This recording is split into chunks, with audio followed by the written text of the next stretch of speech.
Hey, everybody.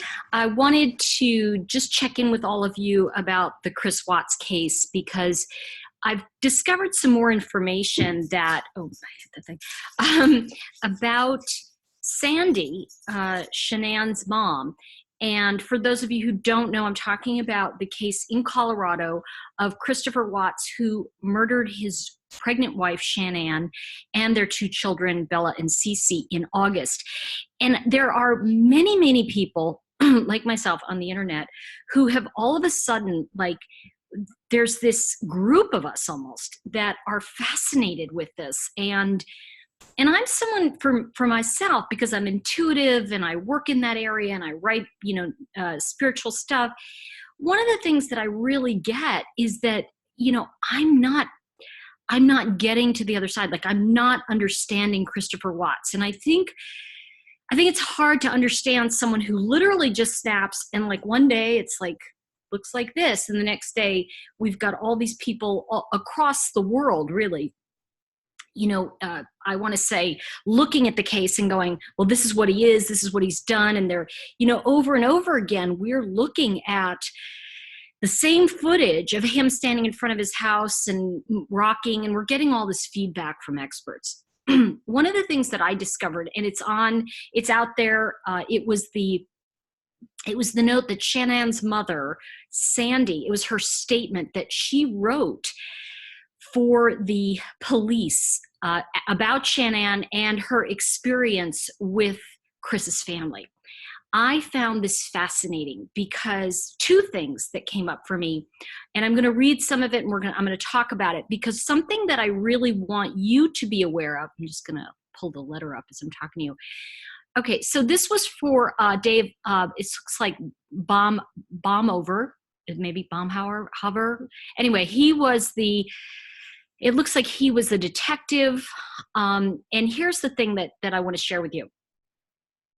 She wrote, Sandy, Shanann's mother, wrote the story of Chris and Shanann. So I'm going to read it and share with you some thoughts on it, because I feel like there's some super secret inside information here that's resting just under the surface that I think if we uncover it, we're going to get a lot of info. First of all, before I start, I want to say there are a ton of typos in Sandy's writing, and that speaks to two things for me. Either she was under a great deal of duress, which duh, or this is someone who's not familiar with doing as much writing as some of us are.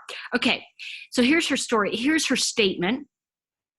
And it says Frank and Sandy, and it looks like she's writing it for both she and her husband.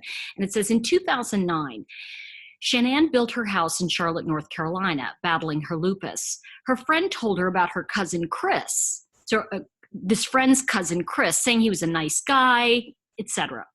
So Shanann got a request from him on Facebook. Months later, she called me saying, "Mom, I met a nice guy. He's a mechanic." I said, "As long as you're happy, he's happy and he's good to you." Now, before I go on, I want to say that this is going to mirror the story, but you're going to see some added information that you may not have heard from Shanann's mother's point of view. A few months after that, Shanann and Chris had a family gathering, and Frank and I and his parents, Chris's parents, had a cookout. They were floored when they saw her house. Shanann, meaning Shanann's house. Shanann was a hard worker and wanted this to eventually sell and make a profit, to keep doing so and eventually be mortgage free. She comes from a family of contractors, so that tells you that Shanann's father and brother are both carpenters. It says carpenters, but Sandy's calling them contractors. Interesting choice of words, right? So Shanann was eager to please his parents, waiting on them hand and foot. When Shanann left the back porch and it was just me and Chris's mom, she leaned over to me and said, "Shanann was married before?" I said, "Yes, just like your daughter was." And a while later, again when we were alone, and she said, "I just don't see it." I said, "What?" She said, "I just don't feel or see that your daughter loves my son." I knew she was going to be a thorn in the marriage because my mother-in-law was the same way. Check that out. Sandy is telling you that her mother-in-law, right, Shanann's grandmother, was the same way as as this woman was going to be to her, right? Okay. So every time we had cookouts, his mom and sister were very quiet and distant. We weren't accepted. They made that known. So forward to an engagement party. Shanann and I shopped for food, wine, etc., spent a lot. Jamie, Chris's sister, wanted all the invitations so she could help. So Shanann told me, Mom, Jamie wants to help send out the invitations. What do you think? She's accepting me. I'm going to let her do it. So his mom and sister prepped the food and cross-contaminated everything. So Shanann couldn't eat any of it. It wasn't gluten-free. Nothing was. Everything was made with gluten. So thank God I made lots of food, and at least my daughter could eat. So as the night went on, Shanann and I went into the bathroom, and Shanann told me, Mom, I had like 80 invites, and only the immediate family came. So Shanann called people the next day to learn that they never received an invite. Shanann was devastated. Shanann and Chris were upset, so they knew not to ask for anything again. Then came the wedding. No one from his whole family came, just his grandmother and uncle. No mom, dad, sister, aunts, and cousins. No one came. Now, before I go on, I want to say, notice that there's a gap here between the way they're oddly, I want to say, not allowing Shanann in and really ostracizing her right from the beginning, to also, I want to say, the idea of not, gaslighting her, not sending out the invites, making sure everything had gluten in it. So this is very interesting because obviously, if you're as obsessed as I am with this, you're going to know that with this kind of disorder, lupus and all of these things that Shanann was conscious of, she's probably not going to eat gluten. I mean, she's going to cut unhealthy things out. Okay, so going on, just to give you that insight of how the mother is seeing it. Cut to Chris spoiled Shanann and vice versa. They were so in love, they were a great team. They moved to Colorado and lived with Shanann's friend for 1 year while they were building their house. Everything was great. Shanann saw something on Chris's private parts that didn't look normal. They went to the doctors and it was cancer. So it was removed. She saved his life.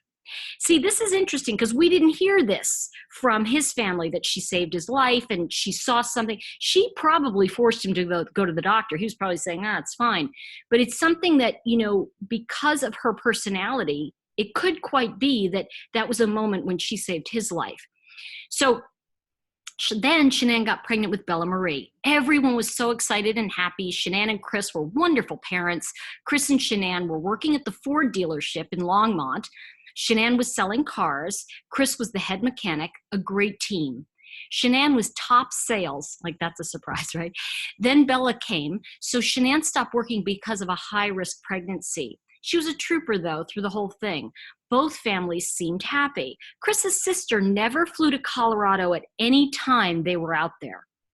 Cindy and Ronnie came 2 times a year. Now, just a reminder, Cindy and Ronnie are Chris's parents. Shanann worked at Children's Hospital at nights and also sold 31 bags, travel bags on the side. I don't know what that is, but I'm sure it was some other kind of, thing where you could sell things and make profit, obviously. Okay, everything was good. Shanann got pregnant with Celeste, and the pregnancy was really rough on Shanann with her lupus. Very high-risk pregnancy again, but only this one was worst for Shanann.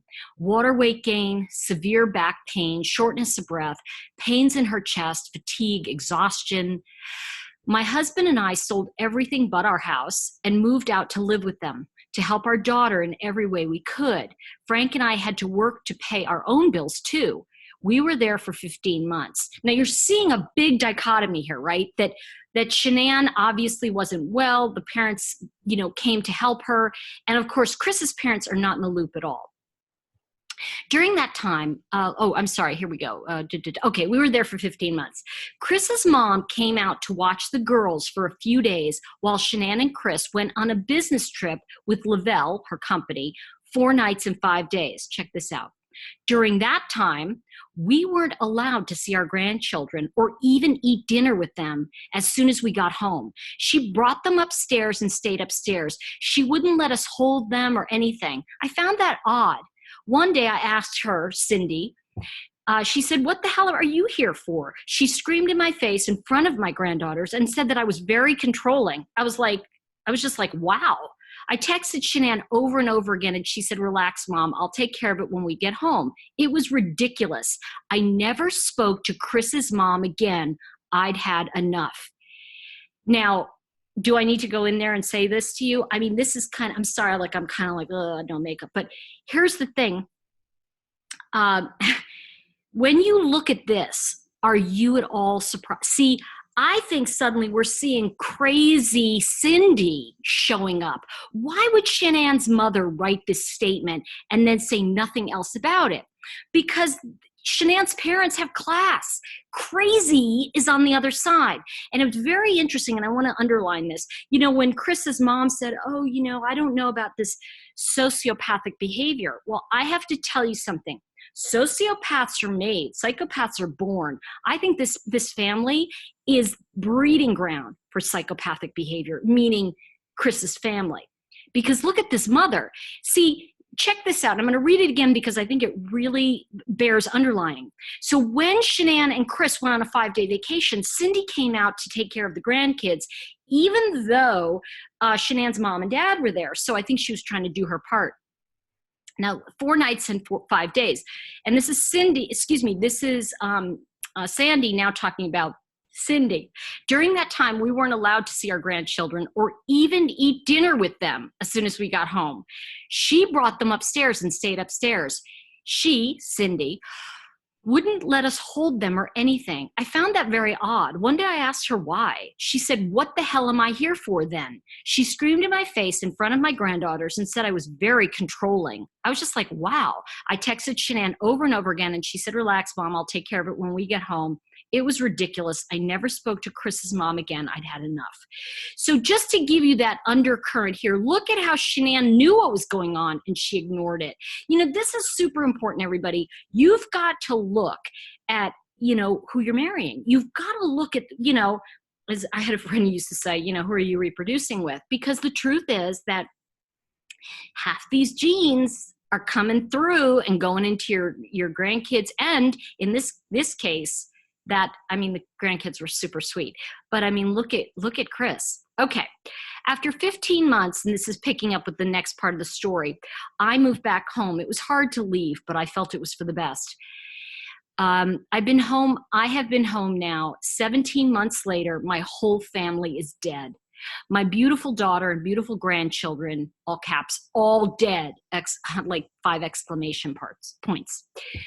Everything seemed fine. Our daughter never spoke about anything bad. She did speak to us about bankruptcy and a lot of debt with all the medical bills. Now that's starting to make sense. How did they get that much debt? Bella and Celeste were back and forth to doctors, misdiagnosed for 2 years. I told Shanann that they had asthma and that she needed to fire those doctors. One day she went in and the PA was there and she diagnosed them with asthma. Finally, the girls were doing great. Then, other than earplugs and girls being very allergic to tree nuts, everything was fine, which of course could cause them death. Celeste was born with her esophagus too small.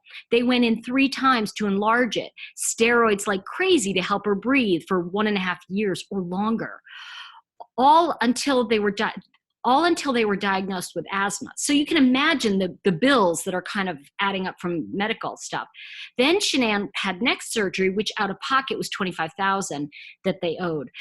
So that's why there was so much debt. I noticed that when we would FaceTime them every night for 4 years straight, I noticed that when we would FaceTime them for every year, you have to understand some of Sandy's writing is like disjointed. So I'm trying to help it, put it together here. I noticed that when we would FaceTime every night for 4 years straight, and then it says, and then she's talking about looking back. So she noticed this in looking back, starting late May 2018.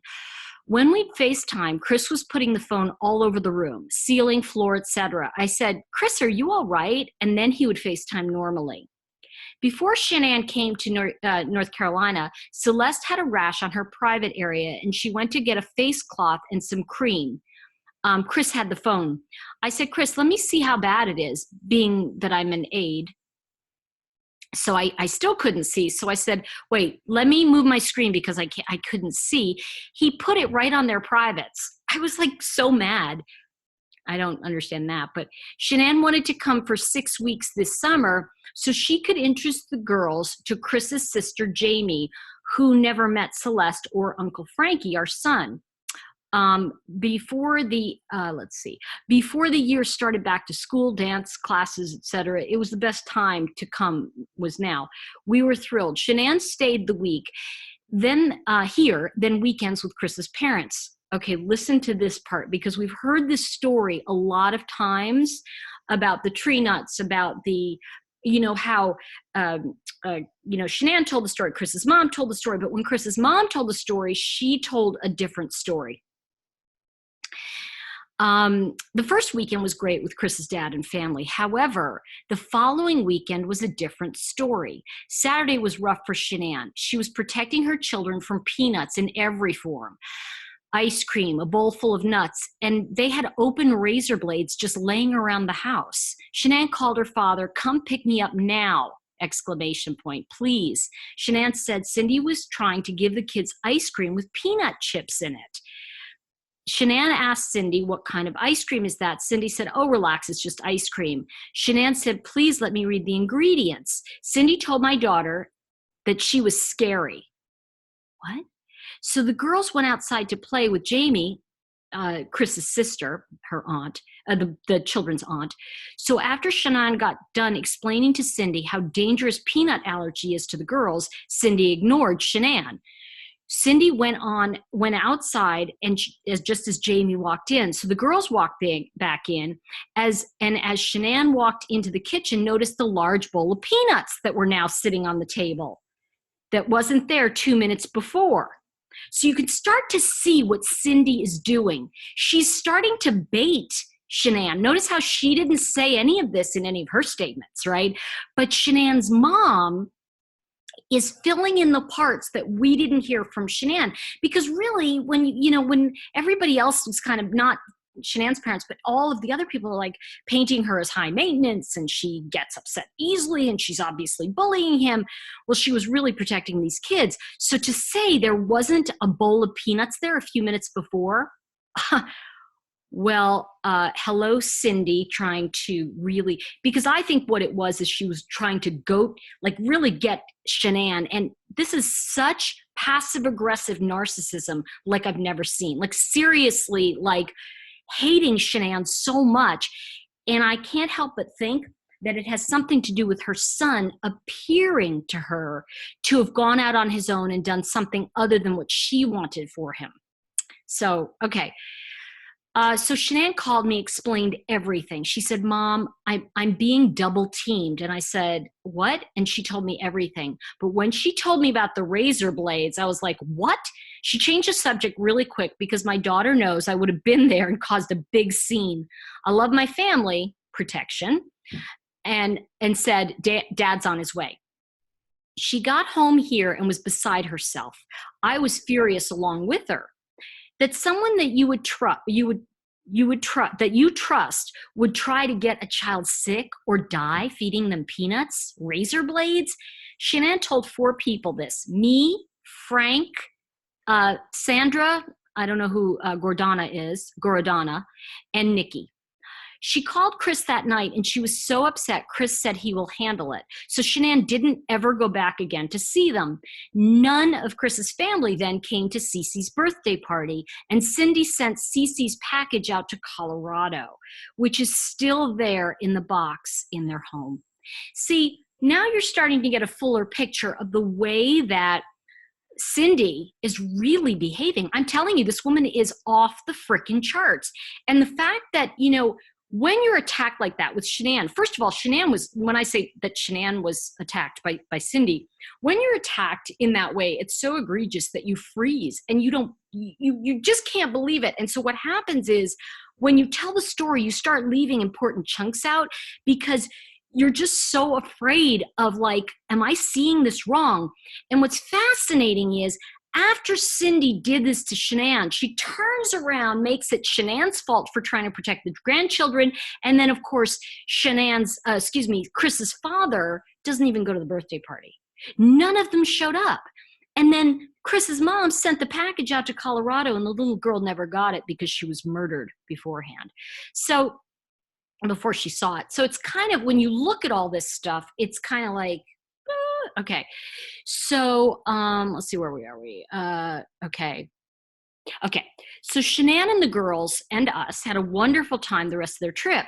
When Chris came here for his week here, and because this was he came the last week and Shanann was there for the 5 of the 6 weeks. Shanann picked him up at the airport with the girls. They were so excited to see their dad that they set off the alarm for running up to him and going through the security thing. Chris spent the day with his parents and Shanann dropped him off at the nursing home to see his grandma. Shanann and the girls came back here. Chris was acting really wired. I'm going to guess that Sandy meant weird. Because some of the typing is, some of the typos are kind of hard. Chris was acting really weird to Shanann. He didn't have time to speak to her, and then he was going to stay, I guess, at his parents because we had a storm and there were no street lights. Nothing was working. Chris's dad brought him back here to our home. After, Shanann and Chris spoke on our back porch for a few hours about how he has been and the peanut stuff and his mom's home. Chris was distant to Shanann. Okay, with girls, with all of us. Shanann was vomiting all night and Chris didn't get up once to see how she was, and this was his wife. They left for Myrtle Beach and Frank went with them for a couple days. Frank, Shanann's father. Being that it was our granddaughter's first time at the beach, Frank left them, I guess, to be together. I came for a day and a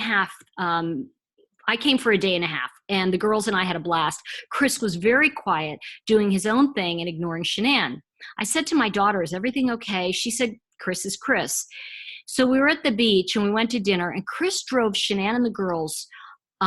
There were no rooms. I think there was no room in the car is what she's trying to say, no rooms. So I was thinking, Chris drove Shanann and the girls. There was no room in their car, so I drove behind them.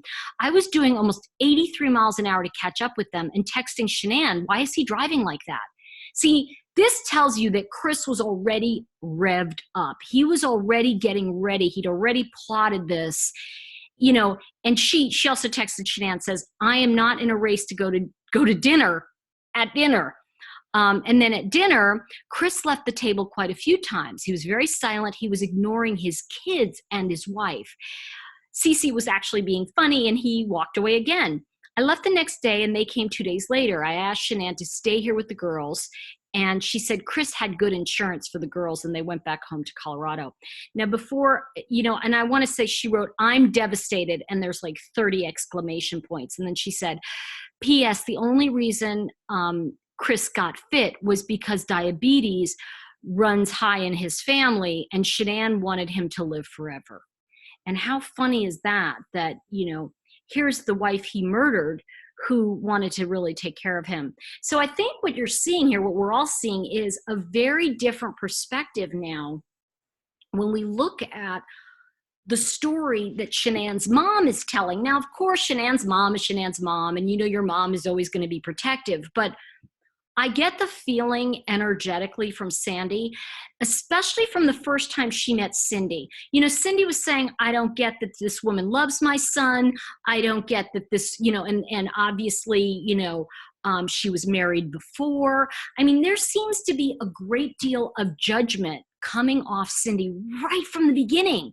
And then for the Chris's sister, and obviously Cindy too, to not mail out the invitations. My sense is that Jamie, the daughter, probably gave them to her mother, and her mother threw them in the trash. And this is like, you start to see the passive aggressive, the brutal cruelty of this mom. Now, I want to underline this. If this is someone you hate, right? She hated Shanann, but why? She didn't know Shanann. She had never met her. Now, here's the funny thing. She had had control, like this boy, Chris, was under her thumb all his life. Now, can you imagine that this child, and I'm talking about Chris now, he was so controlled by this mother that anybody who came in, and obviously Cindy was a type A and so was Shanann, you know, he's going to be attracted to someone similar. So what do you think happens when the pressure starts to mount? Well, this is what happens, is that, you see, in Cindy's case, his pressure would mount. She would make it okay because she was the mom and she's like, I'll take care of it. And I bet you that when we look at the pressure mounting for Chris on the other side, I mean, this guy is a complete beta male. I mean, complete. And he gets all into shape and he meets a girl who is probably beta. I mean, I don't know about this, the mistress, but I mean, all I can say is, let's say, for example, she is a little beta. Let's just say she's not complete high alpha, right? Well, here's the deal. He thinks he's going to get to be alpha male finally. So when that beta male gets into such a rage, it's kind of like watching Snapped, because he literally snapped. But I'm really going to draw the conclusion, and not when I say conclusion, because this is just my opinion, but I want to say that I see, and I wonder if you do, I'd love to hear from your comments. Do you see the correlation between Cindy and her acid, her complete cruelty? I mean, I want to say that this woman is like, you know, the old, I want to say vile. She's just vile. I mean, even in how she spoke about her son when she said, oh, you know, he's like, she said, you know, she said, I don't understand this sociopathic behavior. And I'm thinking to myself, girl, that's psychopathic. You know, what you're talking about is from birth. This Chris Watts didn't have a chance. And I think what we're talking about is a perfect storm. And I think all of that stuff we saw with Shanann, oh, he's so wonderful and I love him so much. Methinks thou doth protesteth too much. I think she had to consistently stroke him because he was probably so narcissistic. And that's probably the only way he got fed. You know, it's almost like having like you know, I want to say it, you know, I have a friend who says tapeworm, you know, he's like a tapeworm. It's like you got to keep feeding tapey, you know, because you're dealing with not only raising two children, but now you have a third. And I also think that as she was into it, she started to realize that this guy wasn't real. And I think the more real Shanann got, I mean, I think motherhood changed her. This is my energetic hit on this. I think motherhood changed her. And I think as a result, she wanted real. And I think that, you know, all of the debt that mounted up, it sounds like a lot of it was medical. And, you know, if you think about it and you look at it now that way, this woman was only going to have more medical problems. What if this third baby, Nico, had even more medical problems? You know, you can see in Chris's mind, the medical bills were only going to mount in both children. And you remember, he talks about this where, you know, there's boxes of medicine downstairs. Well, this is telling you a lot that, you know, his pressure, he couldn't handle that pressure. That's why Cindy, the mother, was always trying to take pressure off her boy, because only the women in that family are strong. Look at even the way Ronnie dealt with Chris. Oh, yeah. Yeah. You know, Shanann was the problem. And it was almost as if Ronnie, the father, was brainwashed by the wife. So, you know, when you look at this, and I want to say that I've watched a lot of, you know, psychological and I want to say psychiatry videos specifically, and therapy videos about this kind of sociopath narcissist, and we throw these terms around. But one of the things I want to say is that not all narcissism explodes like this, because when you get someone who's weak like Ronnie and you get someone who's strong like Cindy, she's the influence and he keeps taking it. Because you see, there's no extending circumstances to their relationship, meaning there were no pressures on Ronnie. See, he has no pressures. So when you look at that, you can see that he's just like, okay, my wife said this, I got to stand by my wife. And, he doesn't question her at all. And I have a feeling he tried early on. And I have a feeling Chris witnessed this. Now, what do you think happens when a child is witnessing a woman, right? A boy is watching his mother emasculate his father. And that was happening. This does not look like a real strong guy, all right? I mean, looks like a big bear, but he also seems beta to me. He does not seem alpha to me.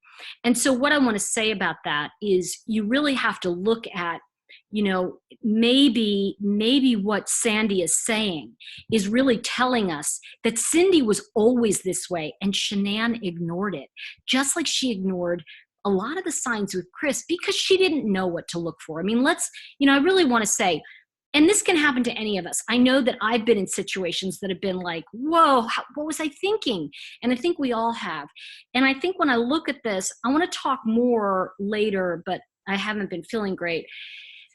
But I want to talk more about my vibes on Cindy Watts and the relationship that with her son, because I think when you look at that history, I think you're going to see that Chris in many ways was just choking the life out of the women, and I find it interesting that he did not allow the boy to be born, because if you think about it on some level, this guy just has no idea why he did it. I'm going to tell you right now, I think on some level he thought it was a solution. And there was one other thing I wanted to say about Ronnie Watts, and that is there's a moment, and I think I said this in the other video, there is a moment in there when Ronnie says, and I think the thing about, you're going to have 3 kids to, basically pay alimony for. And I think that was a big thing of the pressure of the money that Chris couldn't handle. And we've heard so many different things about the money they were making and all this stuff. But the truth is that I have a feeling that Shanann spent money. And when I say that, hey, I spend money, but I think that this is somebody that really lost control when we look at Chris. But I also think that the sign of that mother was there right from the beginning. And I think there's a feeling I get from reading Sandy's letter, and let me know what you think too. But when I read it, I was thinking to myself, my goodness, she must be carrying some guilt because she knew that mother was insane. She knew. And even when she was texting Shanann and saying, this is insane, Shanann's like, I'll deal with it. Well, what was she saying to Chris about it? Your mom's doing X? So you have to look at it as Chris was always I want to say he was the odd man out. And by the way, I'm not validating what he did. But remember, he's the odd man out because his family all hated Shanann. Why? What could you possibly hate about this woman who's kind of bubbly and friendly to everyone?